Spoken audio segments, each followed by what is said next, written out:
तो स्वागत है आपका आज के हमारे इस वीडियो में, जहां आप और हम जानने वाले हैं कुछ अजीबोगरीब डरावनी जगह जो कि मौजूद है हमारे भारत में।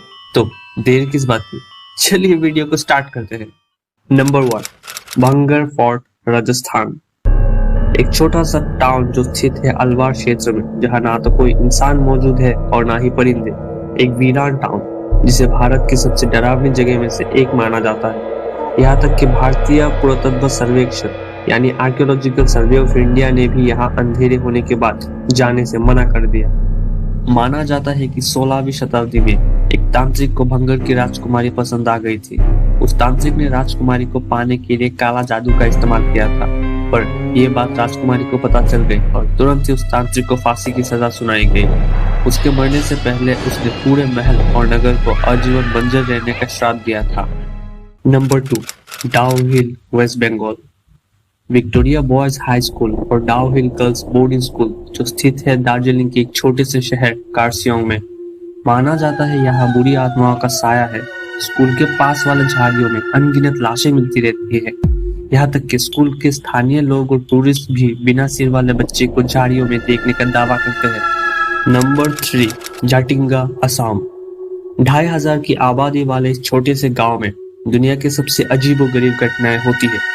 सदियों से स्थानीय और प्रवासी पक्षी सितंबर और अक्टूबर की अमावस्या में एक विशिष्ट क्षेत्र में आत्महत्या करने आते हैं। इसने साइंटिस्ट को भी चौंका दिया और आज तक इसका कारण नहीं जान पाए। Number 4, Ramoji film city. आप शायद नहीं जानते होंगे कि भारत के सबसे प्रसिद्ध फिल्म शहरों में से एक को मरे हुए सैनिकों के लाश के ऊपर बनाया गया था, जिनकी आत्माएं आज भी फिल्म सेट में घूमती रहती है। यहाँ स्टंटमैन अपना स्टंट नहीं कर पाता, लाइट्स अचानक से ऑफ हो जाती है, शीशे में अजीबोगरीब दरारें आ जाती है, कैमरा कभी कभी काम नहीं करता, यहाँ के कमरे भी अपने आप बंद हो जाते हैं। नंबर 5, डिसूजा चौल, मुंबई। भले ही ये चौल मुंबई के मुहिम में एक आबादी वाले इलाके में स्थित है, लेकिन स्थानीय लोगों ने एक महिला के भूत को देखने की खबर दी, जो रात में चौल के चारों ओर घूमती रहती है और सूरज उगने के बाद बिना किसी निशान के गायब हो जाती है।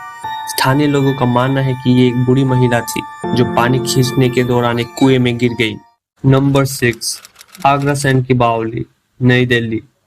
दिल्ली में ये जटिल रूप से निर्मित प्राचीन स्थान एक मास्टरपीस है। हालांकि स्थानीय लोगों का मानना है ये जगह भूत और शैतान से घिरा हुआ है। कई बार जब टूरिस्ट अंदर जाते हैं तो उन्हें अपने ही साए अजीब तरीके से दिखाई देते हैं, मानो उनको जैसे छू रही हो। नंबर 7, लंबी दिहाड़ माइंस।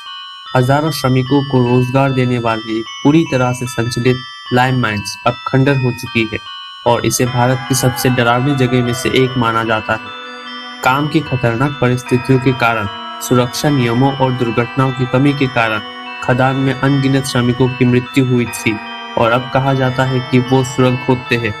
अजीब आवाजें और चीखें भी सुरंग से सुनाई देती है। नंबर 8, डूमास बीच, गुजरात।